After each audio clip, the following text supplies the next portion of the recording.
Hello. So welcome everyone. Thank you. We are delighted to have this panel with us this evening. And in fact, why are we talking about the future of audio? Just about 2 years ago, I was in a meeting with the CEO of a leading news and politics publisher. And at that time during the meeting, she announced the future is audio. And they then went on to completely change their strategy to include audio as part of their offering. And we thought actually this would be a really good conversation to have with our clients, our teams, and discuss what that really means. So I'm really delighted to have such a great panel with us this evening. And we've got, starting from my left, Graham Hodge, who is the founder and director of Nuzzle, Chris Sweeney, who is the host of Homo Sapiens podcast, Holly Cook, who is head of apps and audio at The Economist, and Tony Moorey from Bauer Media Group, who's the content director for digital platforms. I think lots of you will be wondering why we've really focused on audio, and it's because it's such a growing market. The fact is that by 2025, global listeners will be around 500 million, which is around 23.5% of the internet. Publications like the New York Times, you've got the New York Times Daily that has got 2 times as many listeners as their highest circulation of their print. And then, of course, we're seeing things like the proliferation of brands releasing their own podcasts. Even our former client, Trini Woodall, has released Fearless to enhance her skin and beauty brand. And of course, none of us can go for a month without seeing another politician releasing their own podcast to tell us what it's like in politics. So without further ado, I'd love each of our panelists to introduce themselves and tell us a little bit why they think audio is the future. Graham. Do I go first? Okay. Go for it. So I set up Nuzzle with my co-founder Matt Everett, who, if you listen to Six Music, you'll know him. And we sort of slightly stumbled into it. We each had other things going on, but we had worked together at XFM back in the day, where we worked on this funny project, which was taking Ricky Gervais's radio show and putting it on a website. And then someone said, "Oh, that's a podcast." So, and hey presto, we'd worked on, the sort of earliest podcast success story. So anyway, we went our separate ways, reunited 2016, just as audio was kind of having another moment. So lucky us. And so we built a small company with 10 people now, produce shows like Joanna and the Maestro. We produced a few seasons of Table Manners. Chris was an early guest on Correct. Table Manners. Early adopter. And yes, the second part of the question, why is it the future? I think whether it was back in the day at XFM or more recently since being heavily involved in podcasting, what has always been clear is that people have very deep relationships with something in audio, whether it's a radio presenter or a particular series, and it just becomes part of their lives. And that doesn't feel like a fad or a transient thing. That just feels like something that is important to most people. There seems to be at least one major relationship in their lives with someone who is a voice on a device, and doesn't feel like that's going to change, and it's obviously a huge opportunity. Yeah, great. Thank you. Chris. My story's a bit weird. So I started out as a music video director, and I directed lots of music videos, people like Will Young and Robbie Williams and Lana Del Rey and all these people. Go on, keep name dropping. And so I was employed, is what I'm trying to say. It was real.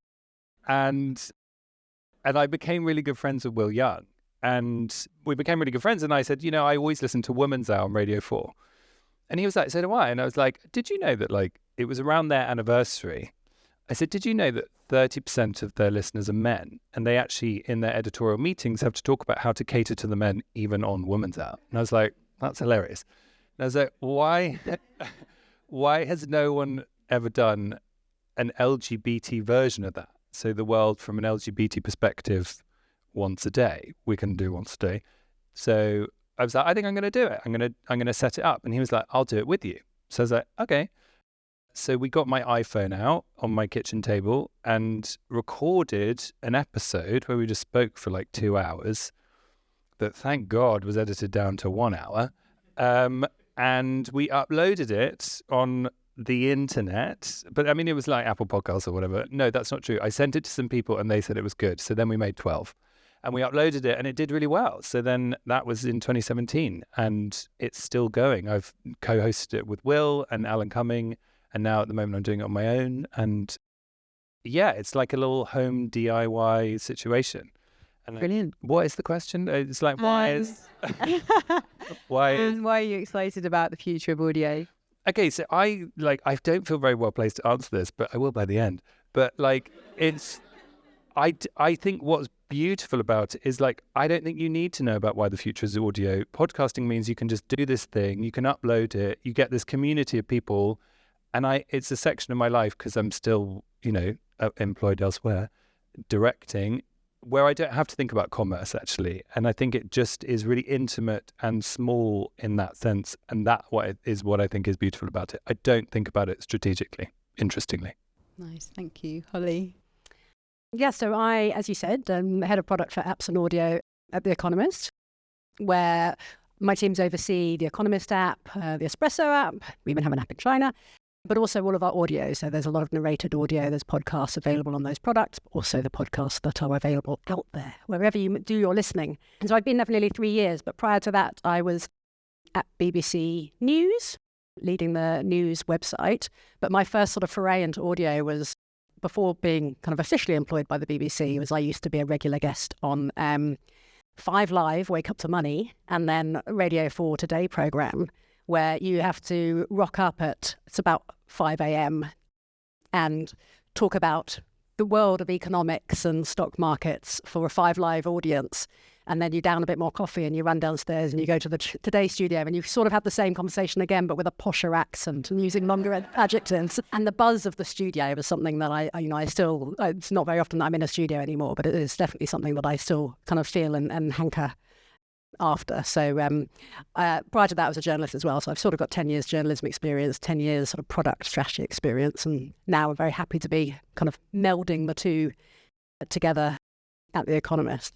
But in terms of why audio is the future, I mean, definitely echo what Graham and Chris say about it's about the relationship. You can really forge meaningful relationships, even though you don't necessarily know the podcaster, and the podcaster doesn't actually know the audience, not directly. But you're inviting, as a listener, you are inviting someone into your home, into your car, into your ears on your commute, and that is something very personal. It's all about personality, and we know, from experience, from data, from our own personal experience, that it is a really big habit driver. So from a business point of view, that is the way in which you build that customer relationship that you hope to sort of grow and develop over time. And actually there was some data, survey data that came out earlier this week that said that the 2 hardest things for consumers to give up are podcasts and snacks. So, wow. I mean, there you go. It's the future. Yeah. It certainly is. And Tony? So I am content director for digital platforms at Bauer. Bauer being traditional media company, the Europe's biggest commercial radio operator, but absolutely challenging itself to go through digital transformation at the moment. So I've been very fortunate enough to be working with the ustwo team on an amazing project, which we might talk about. Tell us all about that later. Yes. Before then, I ran Absolute Radio as content director and also worked at 5 Live. Although coming from commercial radio, the accents at 5 Live already sounded posh enough to me. And in terms of why audio, I mean, I do think it's this. We are in this weird kind of 100 years into the world of radio. We're in this new golden age for audio, in a sense, where technology has enabled people to do what you did, and just like an iPhone on a kitchen table, not needing to go through rounds and rounds of commissioning and all of that sort of stuff. And why audio is so powerful, it's when you think about what is audio, what we're talking about, it's speech or it's music, and kind of the oldest musical instrument was a flute, which was discovered, and it was 45,000 years old. So predates our species, it's Neanderthals then. Similarly, speech does. So these things, at the heart of this, there's stuff that's been connecting people for that amount of time. That's not going to go away anytime soon. And it is all about the kind of the emotional triggers this does. I think there's been many studies into how audio has a faster effect on the body, and when you look at when you actually monitor people's heart rate and this sort of stuff, audio has a faster impact and a more significant impact than stuff like video. In terms of slowing down or speeding up? Depends what it is. Right. It's just audio connects to us and has, and actually touches our emotions and can lift our mood. Or, for some reason I didn't put my earbuds in on the tube ride over, and on the escalators on the way up, I just realised that, and I realised I was probably in a worse mood than I had have done if had been listening to a podcast or some music on that tube ride. And I think there's just this massive power about audio that we kind of take for granted. Thank you. I'm imagining this golden age and the choice of snacks or audio. Quite a challenge there, Holly. I'll let you know at the end which one I'm choosing.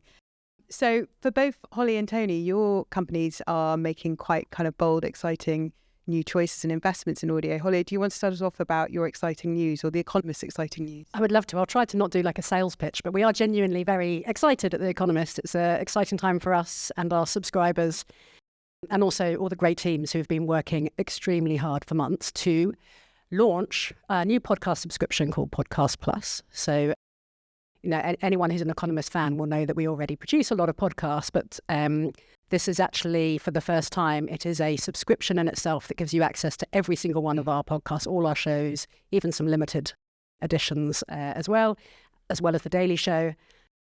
And so we're going out there to reach prospective customers as well as existing customers where they do their listening, as well as them being able to consume all of that content within our app as well. And so really it's about, a lot of this is content we were already producing, but it's about recognizing the value of it and then using that value to kind of drive our future growth. So, strategically, it kind of makes a lot of sense, but it's also, I think, from the customer's point of view, The Economist offers you quite a lot in a subscription, a lot that requires quite a bit of investment. You need to take time and switch your brain on to consume it. It's not like quick consumption.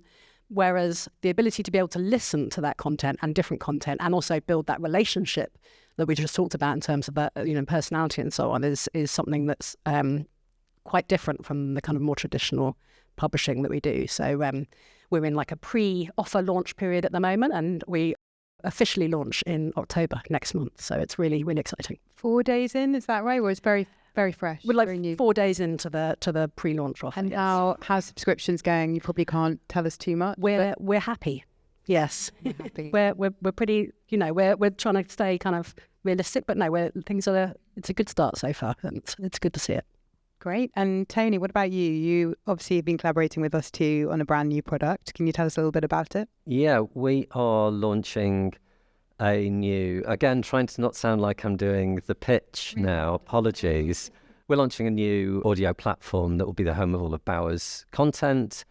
And Bauer, again, is this, it's got 150 radio brands in 9 countries. And up until this point, they've all been kind of like little disparate islands. This will be the first time they ever come together. But it's not just radio. It will have podcasts in there. It will have curated music mixes. We're trying to, working with us too, have identified that, there are different moments in people's lives when they either want to lean in and kind of go through Spotify or a similar thing and build their audio experience. And there are other moments when actually they want to be guided through an audio experience and have things suggested. So that's kind of the path that we're taking for this, combining kind of the content and the range of content. So whether you're addicted to 90s indie music, specifically from Manchester, I might be, or something else, there'll be a range of music to suit you, whatever your mood or scenario is. Equally, there'll be content like the amazing Joanna podcast in there and more. So we're working on at the moment. It is a very early version of it is in the iOS App Store currently. It looks amazing. There's some examples of it on posters on your walls, which we're incredibly excited about. But it will be more fully promoted next year. So launching at some point in 2024. Chris and Graham, I'm curious. So a source of ours at Spotify says that the podcast market's only reached about 20% saturation, but then another week you'll hear from someone, oh, podcasting is so over, do something else. What do you think about podcasting as a kind of future? Obviously, Chris, I know it's your hobby. You said you're doing something else, but I'm curious both your perspective on all those claims about podcasting being over and whether it's actually... Well, I mean, it's my hobby in the sense, as in, basically, a lot of people work on it and they all need to be paid. So, like, you know, and they need to be paid properly. And it's like, it's my hobby, but it's not other people's, if you know what I mean. And I feel a responsibility towards those people. So I'm like, oh, I need to, like, keep the ads, you know, and, like, I'm like, I'm doing an ad and I'm like, is this brand toxic? I'm not quite sure. But, like, they were cancelled, weren't they? But, you know, it's like, it's so... People tell me exactly what you get. Like, I'm like, 1 week everything's great. 1 week it's like, oh, the bottom's fallen out. I don't really know. What do you think, Graham? Yeah, I mean, I think everyone got a bit spooked when Harry and Meghan got the heave-ho, didn't they? Yeah, that was bad. Yeah, I think that was not a good moment for podcasting, or was it? I don't know. Anyway, but yeah, there seems to be quite a lot of doom and gloom, and there's a story today or this week. Sony Music have just let a load of people go and cancelled a bunch of shows. But I mean, I would say this, but it feels like that's a bit of the overspend from the heady days of a year or two ago, sort of having a bit of a correction, and hopefully with a few of the massive celebrities having done their thing and taken off, there's now a bit more oxygen for other people to breathe. And I've got a bunch of stats here, but I'm not going to. No, we'll have some stats. We'll have some stats. All right. Okay. Give me a minute. So these are American stats, but that seems to be where most of the whining is about this. So there's this very kind of solid piece of research they do, I think, every quarter called Infinite Dial for the whole audio industry. So very recently, 64% of people in the US have listened to a podcast once, up from 57% 2 years ago, right? 42% of people 12 and above have listened in the last month, up from 38% in 2022. More than 80% of podcast listeners listen to 7+ hours a week, which is more time than people spend with TV and social media and probably snacking even. So it feels like there's plenty of listening still to come. And then, to the point about, who pays. I mean, this is just a sort of market valuation, which I guess includes advertising, production money, the whole bit, talent fees. It's projected to grow tenfold from $21 billion last year to $234 billion by 2032. So feels like there's still, life in the old dog yet, I would say. Good. That's reassuring. I am biased there. How much of that do we get? Tonight we're on a good percent of that, yeah. Last week we had Mustafa Suleiman here, who was talking about the sort of future of AI, containment, and a whole host of other things, but also the extraordinary opportunity that can bring in terms of learning and education, and the way people may be able to do their jobs in far easier and accessible ways. Obviously, there are loads of challenges. We should be cautious and optimistic at the same time. But I'm curious about AI in terms of how you're thinking of it within podcasting, Graham. Are you using it currently? Are you experimenting with it? We did have an experiment. So we have a show called True Spies. I'm sure you're all listeners. It's a weekly show where you hear stories of espionage from people who've done it. And with the anniversary of Kennedy's assassination coming up, we wanted to do a little special episode about Lee Harvey Oswald, because he was, whatever you think about who killed JFK, Lee Harvey Oswald was paid by the CIA, that's a fact. And so we wanted to hear from Lee Harvey Oswald on our True Spies show. How do we hear from him? He's dead. Well, we could maybe bring him to life with AI. So we found some audio. We had a little experiment. There's the famous TV clip, I'm just a patsy, but he also gave this epic interview for a radio station in New Orleans a couple of months before that. So there's lots of audio. So we were able to create a really good Lee Harvey Oswald. Great. What about the legality of that? So we were like, okay, right, well, who do we ask? I mean, his family, okay, we'll try and track them down. And then in the meantime, this other legal challenge came to light, which is you can't just go and use the audio of the radio station or the TV clip to generate your AI. It very explicitly prohibits that if you license that content. So we're like, okay, there's a bit of a headache. How are we getting on with getting hold of Oswald's family? Not great. So we're like, okay, what do we do? Well, it'd be so great to hear Lee Harvey Oswald's voice. What should we do? And someone pipes up and says, Edward Norton is related to Lee Harvey Oswald. Should we just get him? And we're like, funny. And then it turns out someone actually knew Edward Norton. So we put the word out to Edward Norton that we're looking for someone to play Lee Harvey Oswald. And it would be a very small commitment. He said yes. So we got Edward Norton instead of AI to do Lee Harvey Oswald. That's all right. And he's not related to Lee Harvey Oswald. That's an internet myth. But he is related to Pocahontas. That's true. Edward Norton, I don't have a live fact checker. I wish I did. Wow. So haven't really experimented with the fringes. That doesn't really answer the question, does it? Yeah. I think in sort of lots of quite mundane ways, it's already happening. Like the tools we use that can turn words, a script, into dummy audio. Before you record with Edward Norton, if you need to hear the audio with just audio, there are already AI tools that do that. So in a kind of mundane way, we are.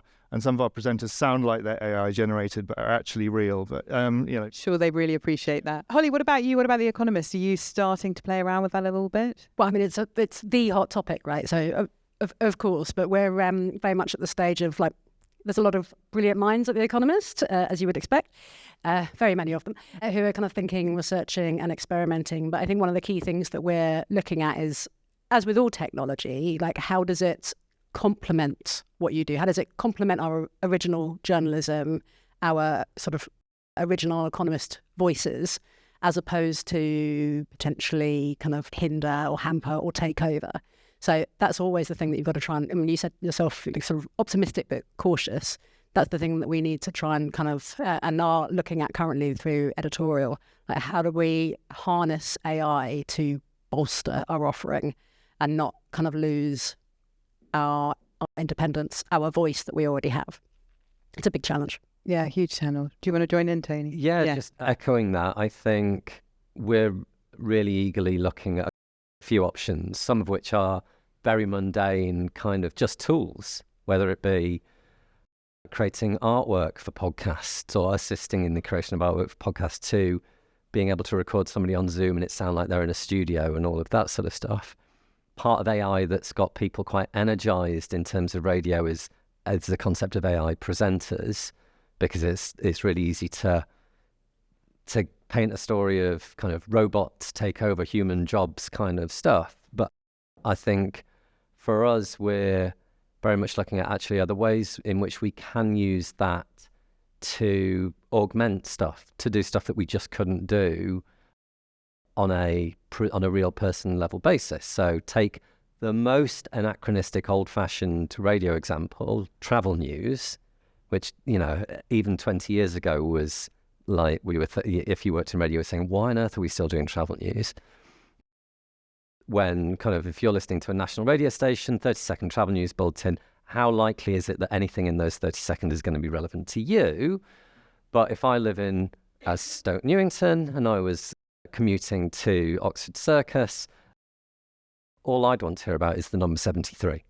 So, and how my bus was, and whether my bus was running and that sort of stuff. So we're looking at whether it's possible to use AI to do hyper-targeted content that kind of makes sense to the listener, because the listener could understand that that's not we can't be doing a separate travel news report for every bus in the UK. Equally, the other things about how whether it allows us to test content and to create a radio station very quickly just to see how it sounds, but then require a level of human input across it. I'm trying to imagine that, but that does sound more appealing than the AI presenter. So I'm looking forward to my localized bus news of some version powered by AI. Chris, so podcasting isn't over. We've got a rich future in the golden age of audio. And we've got an audience here who are really interested in terms of what might audio mean for them. How does one even start? I know you started with your iPhone, but you've now got to really Starting a professionalise. podcast. Yeah. Where do you begin? Well, this is what you kind of touched on about commissioners and things. Is like, I think the reason it's beautiful is you can just make it with an iPhone and, get it edited and not have to go through that whole commissioning thing, which I think can remove purity and simplicity and all of those wonderful things. So, I mean, if someone was saying, okay, right, I want to start a podcast, I would say just, have a think about what you want it to be about. Think about, but don't overthink it actually. Just get an iPhone and record it, edit it together, show it to some people, and they will give you feedback. And I think, but you need to be about something, you know what I mean? And it's got to be something that is really deep within your heart.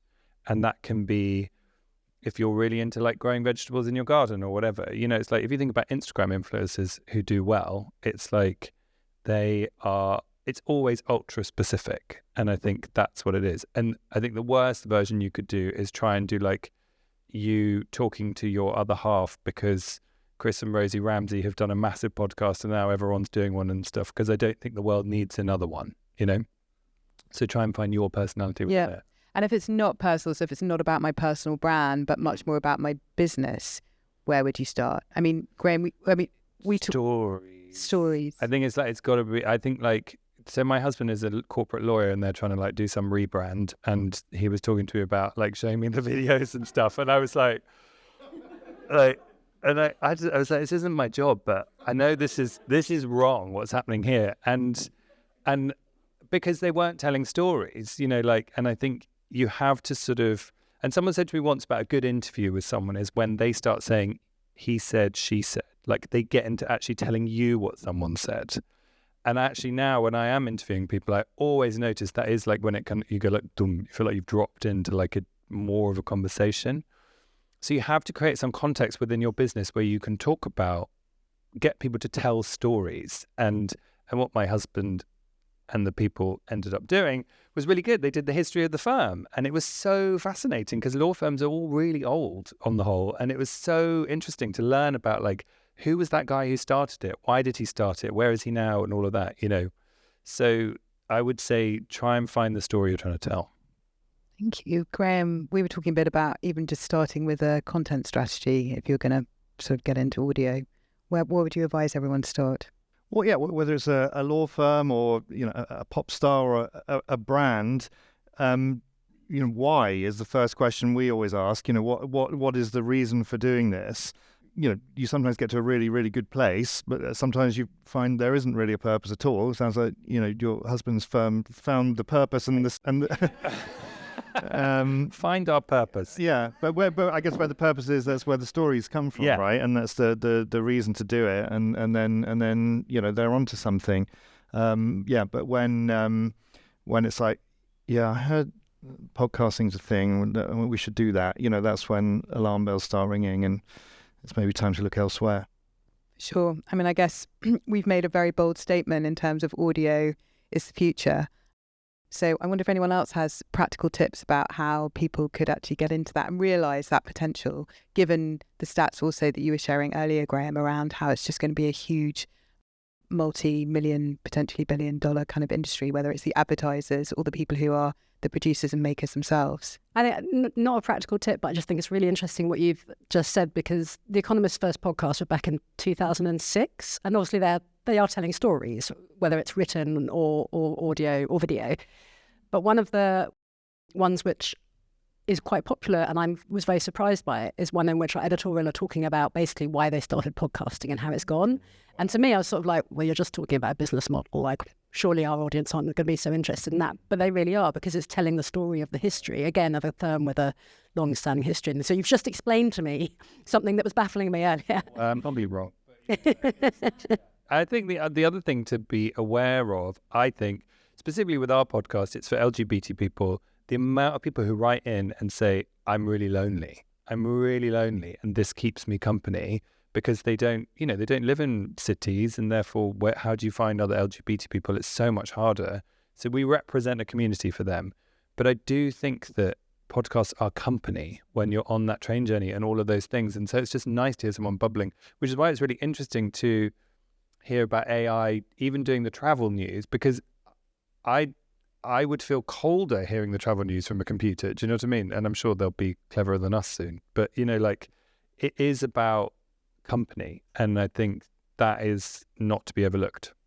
So the familiar, the kind of returning to the same voices, hearing those stories, there's something in that that's reassuring. Also, we all spend a lot of time alone. You know, like, I think we don't, you know, like, we absorb a lot of people's information via Instagram, etc. But I do also think that we are all quite fragmented now, you know, and the pandemic was obviously a massive example of that. But Isn't audio, though, another way of perpetuating that isolation? I'm just thinking with, you know, that visual, we've got our earbuds or whatever it is that we're doing, that they're sort of continuing that lonely journey, finding comfort in that loneliness. I don't know. I'd argue against that in terms of it's a connecting medium, and I think 100% agree in terms of I think, don't want to talk about travel news all night, but yeah, I went to an event about the future of audio. What did you talk about? Travel news. It needs to, you know, that would work only if it was sat within other human stuff. But I think it is that there is nothing more personal than kind of audio. And if you like, little experiment is to go and watch some presenters presenting on TV or video and close your eyes and listen to them, and then listen to a great podcaster presenter, and you'll notice that the video presenter is performing, whereas more likely it's going to feel with the podcast presenter like they're talking to you. And there's an art to that, and there's a real, it's not true for everybody, but it's true for most, that you feel closer, more intimate with the spoken word than you would do with a show or a video or that sort of thing. But there is, okay. so I was going to say, there's like increasingly a crossover there between the audio and the video, and particularly with like younger audiences who are particularly affected in terms of developing habit through audio. They are used to seeing podcasters in video format, like on social media.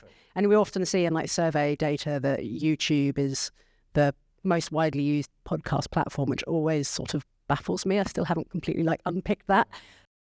And so, you know, but it just raises questions like, what does that mean if the world's biggest video platform is actually the biggest podcast platform? Like, what does that mean for the future in terms of how people actually consume this content? I don't have the answers. I'm just throwing more questions out there. But it is like, I think what you're describing is really interesting, but I wonder if we're going to see more of a merging over time. Potentially, and there is a risk that as we're already, how many years are we? Where are we? 18 years into podcasting now. That it's increasingly becoming. The risk is it loses what's special about it, and loses that intimacy, and Through the intersection with video, is that through the intersection with video, through the intersection with how it's monetized, through kind of dynamic ad insertion, which is very efficient. We use it at Bauer, but it can sometimes, you know, it is a different feel to versus a podcast where you're reading an ad. Even if you're wincing at what you're reading, it's coming from you, to versus hearing something that just sounds like the kind of mechanical ad that you're used to on TV or radio. I do think there's a crucial difference, well, for me anyway, that I think, you know, that TV presenter and you're listening to them is because they are, like you say, they're performing, but there's eye contact on the whole, down the lens. And often it's an interview. And we always make the difference, we define the difference between a podcast is a conversation, radio is an interview. And I mean, I know that's not strictly true, but like we try and have conversations. And I think that's, and they're longer, you know, the format is longer. And I think that's a big part of it as well. If you want to set one up, make sure you don't go in with like, I'm going to be an interviewer. Just go in and have a conversation with someone about it. And then if it goes meandering, then you cut that out. But often that's the lovely stuff. I'm sure there's an art to it, though. Can I also ask you all finally, where would you love to see people using audio where it's not currently being used? Where do you think audio is missing, whether it's a brand, an organisation, an institution? Where are we not experiencing enough audio now? Great. I always have to go first. this might already be happening. In fact, the clever people, us two, might already be making this happen. But electric vehicles, right? They're going to be everywhere. Why do they all sound the same? Like, why can't we do something like, instead of like fake engine noise, like they could be a choir or whistling or yes, or smoke on the water or whatever. It could be anything. There's a lift in the National Gallery that sings. The JCB lift. That exactly that. More singing. Make it happen. I don't know if this is an answer, but I want to like combine podcasting and hospital radio, because I think they're just like, hospital radio is amazing, and I think I'd love to do like a tour of hospital radios, even if it still exists. I don't know. Nice. Holly? I this might sound a little bit boring or serious rather, but education. No, I thought I was actually looking for something for my daughter, and I found there's so many podcasts aimed at teachers about how to educate. In fact, I think there's even one called Another Education Podcast or something like that. But if you think about, like, my daughter the most peaceful afternoon in our house is if she's listening to an audiobook. She'll continue doing whatever, but like she's really locked in. I was like, if only like it could be something educational. Or actually, I've just thought of a purpose for AI. If AI could use a different voice other than mine to get her to brush her teeth and put her shoes on, actually, that could be really effective. But no, I think like if actually sort of podcasts aimed at children, like sort of to complement learning. I think that is a growing thing. I mean, not that I would say Frozen is learning, but Disney has announced they're doing their first podcast for kids, which the original one will be around Frozen 2 and exploring stories afterwards. And I think the National Geographic has an amazing podcast called Greeking Out, which is all about the Greeks and their amazing history. And basically my daughter listens to it in the bath. So right in saying that there's tricky, you might know more, like tricky stuff around kids and advertising, and that's why people don't make them so much. Is that right? And about data in general as well. There will be. It would be tricky for sure, but if it was like Disney's someone like because the Disney will just pay for it, whereas lots of the DIY ones are like ad funded and yes, yeah. So maybe that's it. But it's a Such a great good idea. It'd be brilliant. Yeah, good spot. Tony? Agreeing with everything that everybody said already, but also thinking beyond. We're all thinking content, but it's also, apart from, it's content, electric cars, but it is also thinking about maybe not enough brands think about how their brands sound. And that isn't necessarily content. That could be how, what the sound of interacting with that brand's interface is, or the sound of being in that brand's building or shop or that sort of stuff, and how that can affect its customers' moods. Have you got a particular brand, or do you imagine a particular physical space where you sort of can conjure an audio feeling, emotion? Well, I think, going back to how brands could use, what brands could be thinking about when they're thinking how they could use podcasting or other forms of audio. There's a really interesting piece of research done by Differentology a couple of years ago on kind of the audio need states, and some of them are context-based, like wanting to feel like you have companionship, so like you're not alone, or wanting to feel escape, or wanting to have your mood boosted.